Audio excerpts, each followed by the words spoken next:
Hey guys, welcome back to Wrestling News 365. Hope everyone is doing very well. As always, there is a ton of news stories to get into today. So let's start off talking about this Tony Khan tweet about AEW Rampage versus Friday Night SmackDown this coming week, this coming Friday.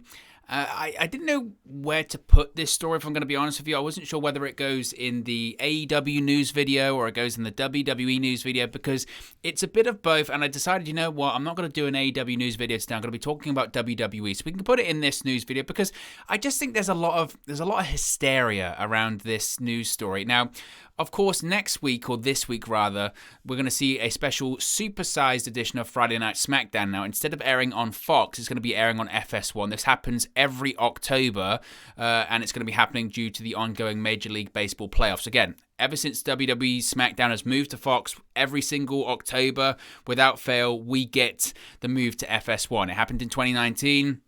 It's happened this year. I can't remember if it happened last year. I can't recall if it happened last year because of the pandemic. I feel like it did, but certainly I recall it happening in 2019 because, again, at the time, I remember some of the AEW talent, specifically, I remember Brandy Rhodes putting out a tweet saying, didn't take us that long to defeat Friday Night SmackDown. It's like it was on FS1.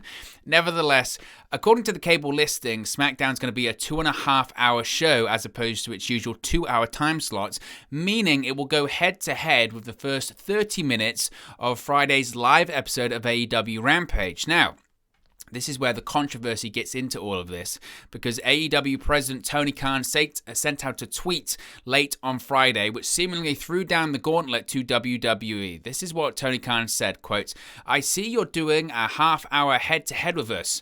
I can't wait to finally beat your main show head-to-head. It's been a long time coming. See you next Friday for AEW Rampage on TNT." When asked by a fan to worry about his own show, Khan fired back with the following, quote, "I already announced the AEW Rampage card for Friday, live next week. It's straight fire, Chief." Now, Rampage, of course, this week will be held at the James L. Knight Center in Miami, Florida, and will then precede Dynamite's special Saturday broadcast from the same venue. Of course, that's got the switch this week.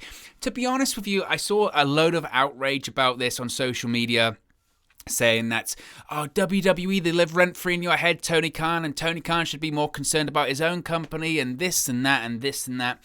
To me, it's just not a big story. It's not a big story because to those people that get so upset, because look, AEW definitely throws shots at WWE.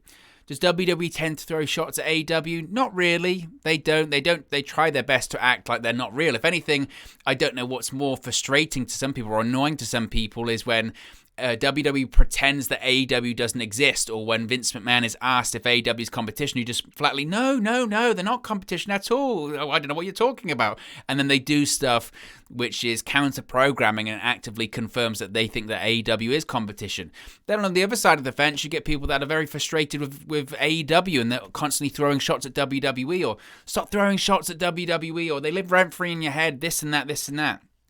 To be honest with you, again, I don't really care. I really don't. I don't understand why people get so upset. They get so upset or so angry if WWE says that AEW isn't competition, and then they get so angry when AEW throws jabs at WWE. And the frustrating thing to me about all of this is these are the same fans, these are the same people that are desperate for the Attitude Era to return, or they're desperate for the Monday Night Raw Wars to return. They're constantly talking about the heyday of when pro wrestling was so popular in the late 90s, and you had WWE and WCW going head-to-head. And in reality, if social media was around in the Monday Night Wars in the late 90s, can you imagine some of the toxic stuff that social media would throw up with? Eric Bischoff used to give away the results to Monday Night Raw on the air. You had WWE doing parodies of the Nacho Man and the Huckster and all this kind of stuff, and they brought back fake Razor and fake Diesel and this and that. Can you imagine? If social media was around? You can't have it both ways. You can't, on one hand, be reminiscent, going, I tell you what, I wish they would bring back the Monday Night Wars. And then on the other hand, when you do get someone throwing some shots at each other, going, I wish they would just be professional. It's either or. You can't have it both ways. To me, it's just pro wrestling, and it's one of those things. It's a bit of an eye roll. I just go like that. I go, oh, okay. I think Tony Khan needs to be a bit careful in what he says, in the sense that I think even though that SmackDown's on FS1 next week, again, WWE know what they're doing. They know exactly what they're doing. They realize, look, when they're on Fox, it's 2 hours. They have to go off the air on 10 p.m., bang, on the dot. They don't have an overrun. They've never had an overrun because they have to go to the Fox affiliates for the newscast. So they don't have a choice. With FS1, obviously, they're a bit more flexible, and they realize that, you know what, Rampage hasn't been doing too great in the ratings over the course of the last few weeks because the 10 p.m. time slot is death on Friday nights, even on TNT, even with the product that they deliver. It's just they can't handle that. It's just not good. It's not a good slot, not a good slot for television. And they've gone, you know what? We can have an overrun. You know what? We want to give people a reason to tune in as well, as opposed to just the same old 2-hour show that we give anyway, because less people are going to be tuning in because it's FS1. I mean, the last couple of years when they've done it, I think it's around 800,000 viewers they get for SmackDown on Friday on FS1. They're thinking, you know what? A big overrun. We can maybe do a bit more than 800,000, and we just so happen to be going up against AEW Rampage, and let's compete a little bit. Let's try and put them in the mud, because you know, if SmackDown does a better number in that half hour, and I'm not sure how you would judge it, to be honest with you. I think the numbers will come out eventually because they always do, but the WWE will be crowing or AEW will be crowing, and it just feeds into this toxicity that as pro wrestling fans we don't need, but social media thrives off it. The pro wrestling industry thrives off it. So I don't expect any different. I just again, I didn't think it was much of a story, but it is what it is. Let's move on, talk about that supersized episode of SmackDown last week, because it's a stacked show. Of course, it's the go-home show for Crown Jewel as well, which isn't ideal from a WWE point of view. That I think they would have been hoping for SmackDown, their A show, their biggest show, going into Crown Jewel, which is a must-see show. No doubt about it. Some of the matches that have been announced are huge. They would have hoped they would have more of an audience watching, but they're doing their very best to do a big number next week because they've announced significant stuff for next week, including the return of Brock Lesnar. Now, WWE has announced a special supersized SmackDown episode on FS1 on Friday night. Cable listing show, as I mentioned, it will be 2.5 hours long. As I mentioned, SmackDown episode is airing on FS1 because of the MLB American League Championship Series Game 1 airing on Fox. This will be the final Blue brand show before WWE Crown Jewel in Saudi Arabia the following Thursday. WWE has announced that Brock Lesnar will be appearing on next Friday's show. There's no word yet on what he will be doing, but the graphic for the appearance shows Lesnar wearing his in-ring gear. It doesn't mean he's going to be wrestling. Can you imagine if Brock Lesnar wrestled a match? The first television match he has in years is on FS1. Not a chance. Not a chance. The appearance will come less than 1 week before Lesnar challenges for the Universal Championship against Roman Reigns at Crown Jewel. So Lesnar's going to be there next week. Again, I don't know if that's so much because they really want to they want to get people watching on FS1 and they know it's going to be difficult. More so because it's the final episode of SmackDown before Crown Jewel. I think it's probably the latter, to be honest with you. It's a case of, well, we're building to Crown Jewel, so Lesnar's got to be there. That's the real reason they're doing it. So I think that's the case. But Lesnar's going to be there next week. Let's move on and talk about those last 30 minutes of SmackDown next week, because during Saturday's Iowa versus Penn State College football game on Fox, an ad aired to promote Friday's supersized SmackDown on FS1. That's such a mouthful to say, by the way. Supersized SmackDown. Try saying that 3 times. Where it was revealed that the last 30 minutes of the show will be commercial free. Just so happens it's the 30 minutes that go up against Rampage as well. So again, Don't get it twisted. It's counter-programming. It's WWE competing with something that isn't competition. And again, I just go, okay, I'm more than happy to see 2 companies competing. I would prefer that WWE acknowledge that it is competition. But again, when Tony Khan does pot shots, I don't care. I really don't care. It really upsets some people, and I don't understand that. But it is what it is. So it's going to be a 2.5-hour show. According to cable listings, a replay of SmackDown will air immediately after the live broadcast. It's unclear if Talking Smack's going to be part of the 2.5-hour show or if it's just going to be a longer show.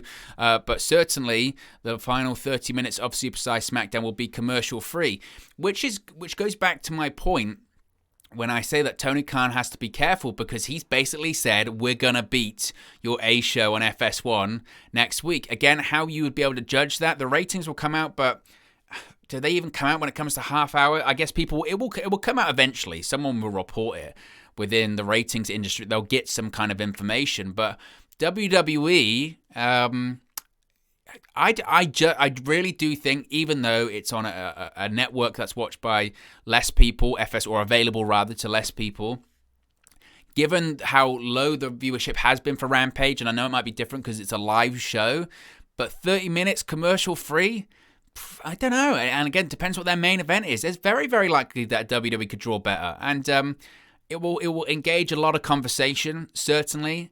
Whether or not that conversation will be civil and pleasant, I highly doubt it, to be honest with you. But it's interesting, and I'm all for competition again. I'm all for it. I really am. Let's talk about SmackDown on Friday briefly, because, of course, SmackDown Friday saw the beginning of the King of the Ring tournament as well as the Queen's Crown tournament, the inaugural Queen's Crown tournament. One match in the opening round was Liv Morgan versus Carmella. Now, a lot of people, myself included, saw that and thought, well, there's no way Liv Morgan loses, right? She was one of the names I think some people thought would win the tournament. Well, shame on us. Shame on us. We were very surprised to see Carmella win that match, but apparently that wasn't always the direction that the match was going to head in. Now, the October 8 match on SmackDown between Carmella and Liv Morgan at one point was going to end differently according to Fightful Select. According to the report, ahead of the match, Liv Morgan was penciled in to win the Queen's Crown Tournament first round match instead of Carmella. Fightful also noted there is significant frustration from talent and staff about the booking of the women's division lately. Fans have even expressed on social media their own frustrations over the booking on Friday night. And I don't blame them. I don't blame the fans for being frustrated. I don't blame the talent for being frustrated. Look, people have been saying this for a while, and I really don't think this changes that much with the new rosters that are in place when it comes to the draft. That the SmackDown Women's Division has just been... You've got Bianca Belair, and it was Bianca Belair and Sasha Banks, and that was it. And previously had Bayley there, fine. But it's always been, there's the main storyline, there's the Women's Championship storyline, and then under that there's nothing, absolutely nothing.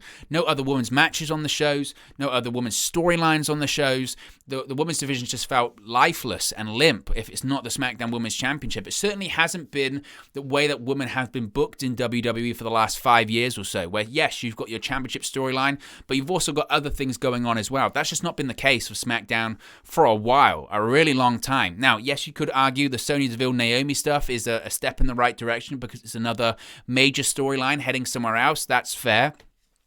But I agree, there's a lot of frustration there, and there's a lot of frustration with Liv Morgan. Liv Morgan, when you watch her at the moment, we've been saying for months, fans on social media, here on the channel, wherever, I've been saying for months that why aren't you doing something with her? She's very, very popular. The crowd reaction is there. And every time it feels like finally they're going to do something with her, they just pull it back. You remember Liv Morgan heading into Money in the Bank? She was involved in a lot, trying to get in the match. I think the episode of SmackDown before Money in the Bank, she was alone in the ring. She got a massive pop from the live crowd.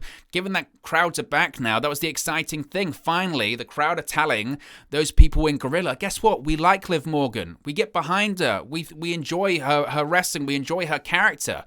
And people are thinking, right, she's got to be one of the favorites to win that match. Nope, she doesn't win it. Instead, Nikki Ash wins it, holds the championship for 3 weeks and loses it. The Money in the Bank this year for the woman meant nothing. Absolutely nothing.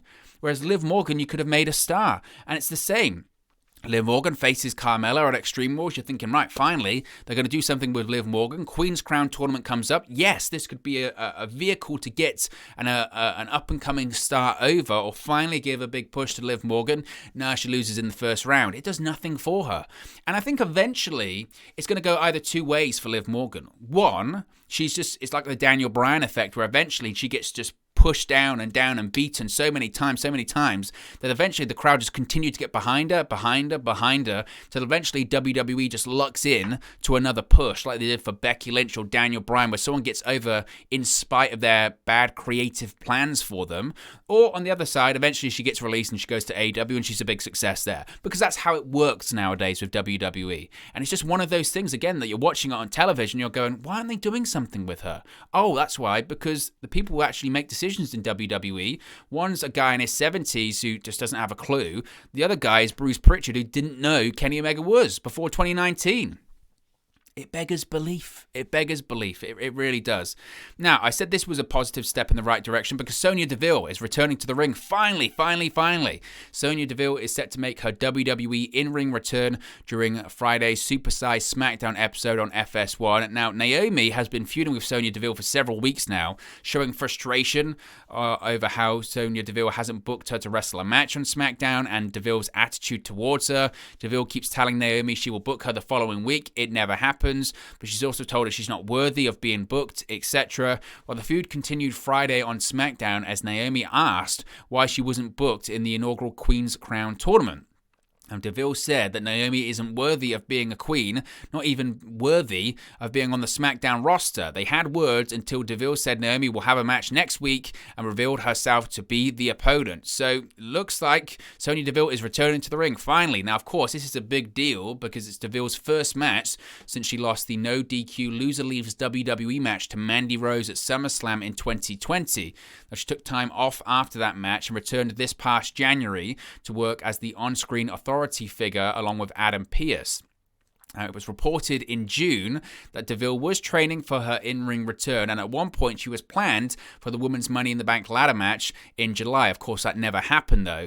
WWE sources expected Deville to return to the ring as soon as she was ready, and it was reported that people in the company had glowing reviews for Deville for the way she handles herself over the past year and the way she's worked in this new authority role. It was also said that WWE wanted Deville to be back in the ring by WrestleMania earlier this year, but of course that never happened. So every time they've wanted Deville to return to the ring, it's never happened. Again, it goes back to Money in the Bank. Deville would have been a perfect person to win that. She just add herself as an authority figure, wins the Money in the Bank, she gets fired from the authority role, but she's missed Money in the Bank, and then she can hold it for 6 months, a year, whatever it may be, and become a SmackDown Women's Champion. Before she had that match with Mandy Rose last year, Sonya Deville was getting so over, and she was one of the best things going on SmackDown. So I'm very, very, very happy to see her return to the ring. And you know, we see that Becky Lynch is going to Monday Night Raw, and I don't know how longer she's going to be the SmackDown Women's Champion for. A lot of people are expecting Charlotte Flair to just automatically become SmackDown Women's Champion because she's the Raw Women's Champion on SmackDown. Do a U-turn, do something different, throw a curveball, give it to Sonya Deville. Why not? She's super over. She's very good at what she does, and it's different, and different's good. WWE doesn't do different enough. Now, this is exciting because WWE has announced a Hell in a Cell match for Crown Jewel, and it's going to be between Seth Rollins and Edge in the Crown Jewel event. Now, SmackDown on Friday saw Edge return to finally give an answer to Seth Rollins' challenge for a third match. Edge proposed a Hell in a Cell match between the two, but the show went off the air before the bout could be confirmed, but it's since been announced on Twitter that the match will take place at Crown Jewel in Saudi Arabia. This is what a Hell in a Cell match should be. This is when you see it and you go, yes, perfect. Hell in a Cell, like a lot of these big events or matches rather, have been just ruined by having events in their name, whether it's Hell in a Cell, Elimination Chamber, Extreme Rules, etc. The match has been ruined because of TLC, another great example of that. But actually having, these matches became so famous and so appreciated by fans because they meant something, because you only saw them very infrequently, and when you did, it meant something because of the feud that they were involved in. The feud was so bitter, so personal, that you had to have a Hell in a Cell match, or it had to be, an Elimination Chamber match only happened once every couple of years, or a TLC match was so rare. And that's what the Hell in a Cell match should be. It should be like it has been between Edge and Rollins. They had the first match at SummerSlam. They had the rematch in MSG. And then Rollins broke into Edge's home. It's personal. It's bitter. This all stems from Rollins costing Edge Universal Championship in the first place. So why wouldn't it take place inside Hell in a Cell? This is the perfect stipulation for this feud. So I was very happy to see that. And look, Crown Jewel, previously, these Saudi shows, when they first started, when it was the Greatest Royal Rumble, they were a glorified house show. That's what they were. They were a glorified house show that had legends on it. Now, they feel like a big deal. They really do. They're big pay-per-view events. They are.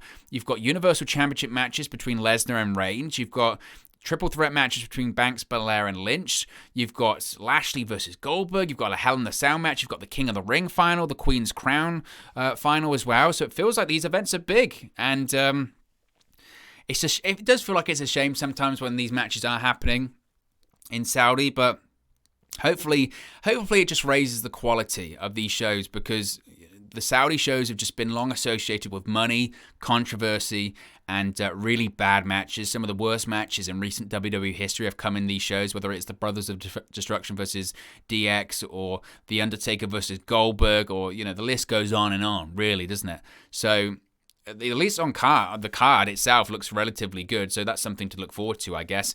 Finally, this is an interesting story because WWE reportedly wanted to break up the tag team of AJ Styles and Omos during the recent draft. Now, Styles and Omos were both drafted to stay on Monday Night Raw in the draft, but a new report from WrestleVotes noted that WWE officials seriously considered breaking the tag team up. Now, a split for AJ and Omos was reportedly the actual plan for the draft until, quote, people of power, including a top Raw superstar, probably AJ Styles, spoke up and expressed thoughts on how Omos wasn't quite ready for a singles run just yet. Officials actually listened, and the decision was made to keep AJ and Omos together. Now, AJ and Omos have been teaming since April of this year. They're a former Raw Tag Team Championship winning tag team. They dropped the championships to Randy Orton and Riddle at SummerSlam. They're going to get their rematch at Crown Jewel. It's the right call. Omos is not ready to be a singles wrestler right now. I said that top Raw star might have been AJ Styles. It might have been Randy Orton. Randy Orton's been around, and if he's a significant figure on Raw, he's had a couple of interactions with Omos, he'll know. And I think everyone that's been in the ring with Omos will know.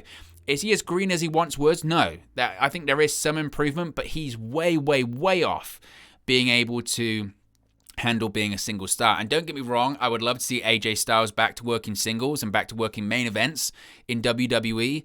But if the idea of this AJ Styles and Omos tag team is to get Omos over as a singles talent, he's got this aura and this feeling about him, no doubt about it, but he's not ready to be a single star yet. Nowhere near. He needs, at the very least, at least 6 more months, maybe even 12.